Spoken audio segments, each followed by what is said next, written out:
জামালপুরে তারেক রহমানের বিরুদ্ধে মিথ্যাচার ও ষড়যন্ত্রের প্রতিবাদে এবং মিটফোর্ডে ঘটে যাওয়া পাশবিক হত্যাকাণ্ডের দৃষ্টান্তমূলক শাস্তির দাবিতে রাজপথে নেমেছে বিএনপি। বৃহস্পতিবার বিকেল 4টায় জামালপুর সদর উপজেলার নরুন্দি বাজারে আয়োজন করা হয় এক বিশাল বিক্ষোভ মিছিল ও সমাবেশ। নরুন্দি ইউনিয়ন বিএনপি সহ অঙ্গ ও সহযোগী সংগঠনের হাজারো নেতাকর্মী অংশ নেন কর্মসূচিতে। মিছিল শেষে অনুষ্ঠিত সমাবেশে ক্ষোভ জানানো হয় চলমান অপপ্রচারের বিরুদ্ধে। সমাবেশে নেতৃত্ব দেন নরুন্দি ইউনিয়ন বিএনপির সভাপতি মোহাম্মদ ইমদাদুল হক। বিশেষ অতিথি ছিলেন সংগঠনের সাংগঠনিক সম্পাদক তারা মিয়া ভুট্টো।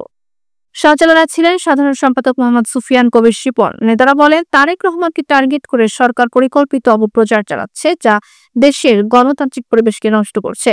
তারা দাবি জানান, মিটফোর্ডের নৃশংস হত্যাকাণ্ডের জড়িতদের দ্রুত শাস্তি দিতে হবে।